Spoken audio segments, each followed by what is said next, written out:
मैं सबसे पहले बिहार की जनता को ढेर सारी बधाई शुभकामनाएं देता हूं। सही समय पे लिया गया ये सही फैसला है। एक तरफ जहां हमारी डबल इंजन की सरकार एक ईमानदार प्रयास के साथ आगे बढ़ रही है, बिहार को विकसित राज्य बनाने के लक्ष्य के साथ आगे बढ़ रही है। जिस तरीके से मेरे प्रधानमंत्री ने पिछले साल सवा साल में बिहार को अपनी प्राथमिकता में रखते हुए बिहारियों को आगे लेकर जाने का उन्होंने प्रयास किया, मुख्यमंत्री नीतीश कुमार जी के नेतृत्व में जिस तरीके से जनता ने विश्वास जताया, और बिहार फर्स्ट बिहारी फर्स्ट भी मैं मानूंगा कि एक अहम भूमिका लोक जनशक्ति पार्टी रामविलास ने भी निभाने का काम किया। इन तमाम चीज़ों ने जनता के भीतर ये विश्वास जताया कि जहां एक तरफ एक ऐसा गठबंधन जो विकास की बात करता है, समावेश की बात करता है, वहीं दूसरी तरफ एक ऐसा गठबंधन जो अहंकार में डूबा हुआ है। ये कह देना जनादेश का भी आपने इंतज़ार नहीं किया कि 18 तारीख को हम शपथ लेंगे, और ये सारी बातें कहीं ना कहीं जनता का अविश्वास उनके ऊपर रहा। एक दूसरे के घटक दलों को सम्मान ना देना, ये लोगों के भीतर ये संदेश लेकर गया कि जो एक दूसरे के नहीं वो हम लोगों के क्या होंगे। और ऐसे में ये बात भी मैं मानता हूँ कि हम लोग हमेशा से एक स्ट्रॉन्ग कॉम्बिनेशन रहे हैं।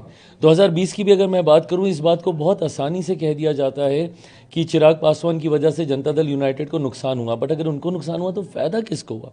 फ़ायदा राजद को हुआ था उस वक्त। आज जो राजद अहंकार में इस बात को मानती है कि वो सबसे बड़ी पार्टी अपनी काबिलियत पे बनी, नहीं बनी थी। आपको लाभ वहाँ पे हुआ जहाँ पे जनता दल यूनाइटेड को नुकसान हुआ डिवाइडेड एनडीए का। बट आज की तारीख में जैसे ही एनडीए वापस यूनाइटेड हुआ, आपने देखा कि परिणाम क्या थे। मैंने तो 2020 में परिणामों के बाद भी ये कहा था कि अगर एनडीए यूनाइटेड रहता तो तब भी 2020 में भी शायद राजद 25 सीटों से ज़्यादा नहीं पार कर पाती। तो ऐसे में राजद तो अपनी ज़मीन 2010 में ही खो चुकी थी। 2015 में मुख्यमंत्री नीतीश कुमार जी की वजह से राजद अस्तित्व में वापस लौटा। 2020 में मेरे चुनाव के लिए लड़ने की वजह से राजद को बल मिला। बट आज की तारीख में जब सारी परिस्थितियां जैसे होनी चाहिए थी वैसे ही थी, यूनाइटेड एनडीए सब एक साथ, आपने परिणाम सामने देखे कि पूरी तरीके से राजद धराशायी हुई है, महागठबंधन कोलैप्स हो गया है।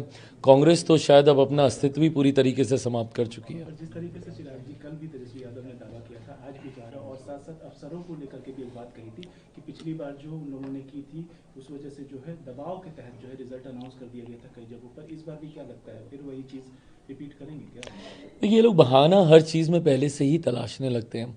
आप बताइए, एक पार्टी जो इतनी अराजकता की सोच रखती हो, उनसे आप क्या उम्मीद कर सकते हैं? जिस तरीके से कल इनके द्वारा बयान दिए गए कि भारत में भी नेपाल, बांग्लादेश, श्रीलंका जैसा माहौल बना दिया जाएगा।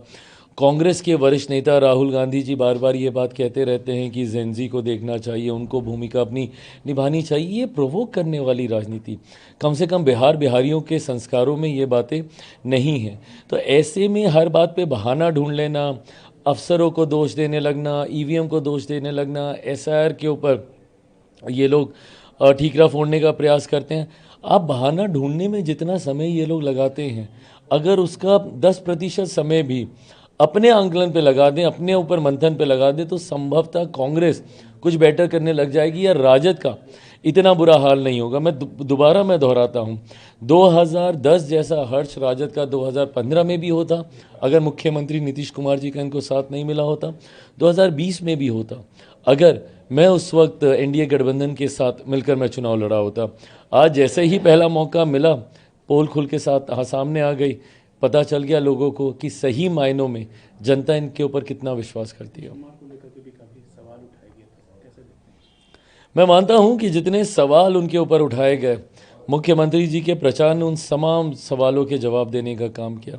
ये लोग तो निकले भी नहीं थे, तथाकथित अपने आप को युवा नेता जो बिहार का बताते हैं, ये लोग तो अभी घर से निकले तक नहीं थे, प्रचार में भी नहीं गए थे। इन लोगों ने अभी तक नेगोशिएशंस तक इन लोगों के फाइनलाइज नहीं हुए थे, और तब से मुख्यमंत्री जी प्रचार में जुट गए थे।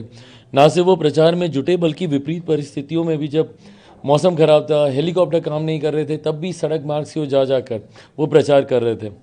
उनकी स्वास्थ्य को लेकर जितनी टिप्पणियां कही गई, देखिए बिहारी कभी भी ना व्यक्तिगत टिप्पणी या मर्यादा से नीचे जाकर टिप्पणियां कोई बिहारी बर्दाश्त नहीं करता, भले वो मुख्यमंत्री जी की सेहत को लेकर कही गई हों, भले वो प्रधानमंत्री जी की मां को लेकर कही गई हों, भले पहले चौकीदार चोर है अब वोट चोरी कह के कही गई हों, या किसी भी मंच पे वो नाचने लगेंगे वोटों के लिए।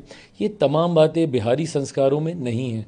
ऐसे में इस बात का नुकसान ही बार बार महागठबंधन को हुआ है और एक बार फिर हुआ है। आपकी जो है पार्टी की अच्छी खासी सीटें आई हैं, क्या आप चाहते हैं कि सरकार बने तो आपको जो है पोर्टफोलियो मिले या उप मुख्यमंत्री पोस्ट मिले आपको? देखिए 2024 में भी मुझसे पूछा गया था, जब मेरा 100% स्ट्राइक रेट था, कि क्या आप क्या चाहते हैं सरकार में। मैंने बस इतना कहा था कि एक बार फिर से मेरे प्रधानमंत्री देश के प्रधानमंत्री बने, वो तीसरी बार प्रधानमंत्री पद की शपथ ले, बस मेरी इच्छा इतनी ही है।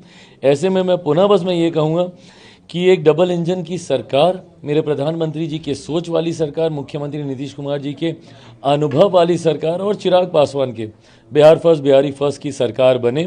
जनता से जो वादे किए हैं उन वादों को हम लोग पूरा कर सकें, बस इस लक्ष्य के साथ आगे बढ़ रहा हूँ। चिराग जी, 25 से 30 तो मुख्यमंत्री नीतीश कुमार हैं, लेकिन 30 से 35 क्या चिराग पासवान जी आ सकते हैं मुख्यमंत्री? मैं 30 से 35 में चिराग पासवान की क्या भूमिका रहेगी, उस पड़ाव को पार करने से पहले 2029 का भी एक पड़ाव है। एक बार फिर से मुझे 2029 में मेरे मौजूदा प्रधानमंत्री आदरणीय नरेंद्र मोदी जी को देश का प्रधानमंत्री बनाना है, वो बड़ा लक्ष्य है। एक बार 2029 के लक्ष्य को, उस पड़ाव को हम लोग पार कर लें, फिर 30 की बात करेंगे।